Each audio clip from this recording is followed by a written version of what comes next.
sa muli niyang pagbalik. Ikaw nga ba'y nananabik? Pero sa sarili na tanong mo ba? Ako ay napilitan na labanan ng suntok ng tadhana. Pag naroon ka sa sitwasyong mahina ang siyang kawawa, lagi danas mo'y bugbog dago kat kutya na may sampal batok at durana. Kung di ka lalaban ay kakawawain ka. Hindi ko ginustong sa ganto humantong. Alam kong alam mong sa'yo lang dinulog. Lahat na sama na naloob kung bakit durog na durog sa mga naranasan buot. Ang tanging tanong, ay buntong hininga ko sa buntong na anak. Ang iyong wagas na pagmamahal ay gusto kong malasak.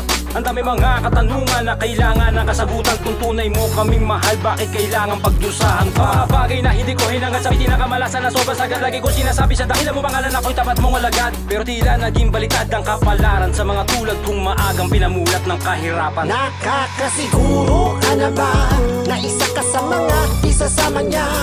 Panatag ba ang iyong loob o ika'y takot na baka di kanya kilala? Kahit pa nangagsiluhod, pero di na sumpong ang nagsisunod. Panatag ba ang inyong loob o gaya kong takot na baka di niya nakikilala sa muli niyang pagparito? Mulang isinilang, ikaw ang kinilalang, magliligtas sa amin tungo sa kapahamakan. Lahat ng nasusulat sa banal na kasulatan ay unti-unti nang nagaganap.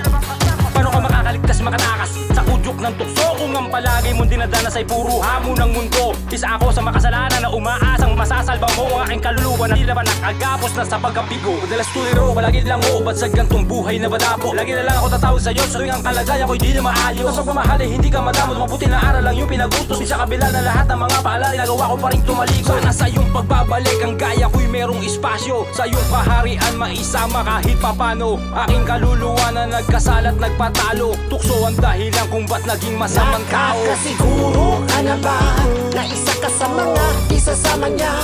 Panatag ba ang iyong loob o ika'y takot na baka di kanya kilala? Kahit pa nangagsiluhod, pero di na sumpong ang nagsisunod. Panatag ba ang inyong loob o gaya kong takot na baka di niya nakikilala sa muli niyang pagparito?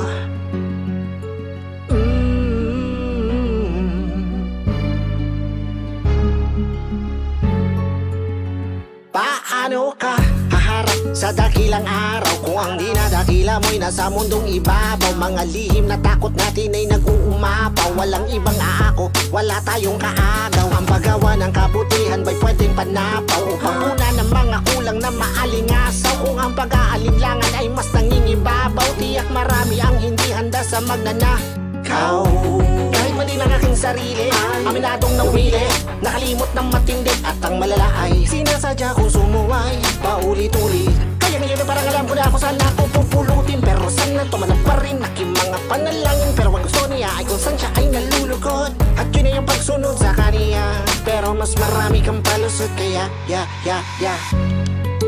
sa muli niyang pagdating, ang kaluluwa ko sana kanyang tanggapin.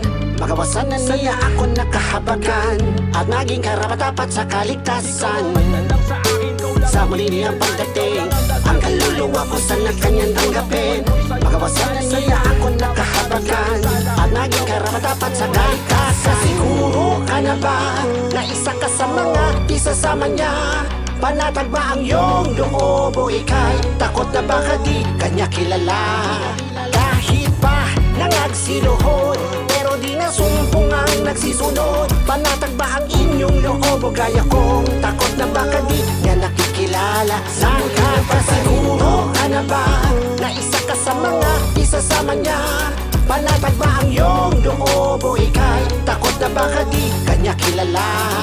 Kahit pa nangagsiluhod, pero di na sumpong ang nagsisunod. Panatag ba ang inyong loob o gaya kong takot na baka di niya nakikilala sa muli niyang pagparito?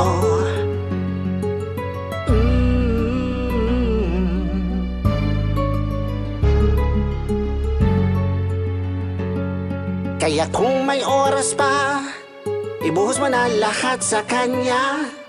Kung ayaw mong magsisi sa huli,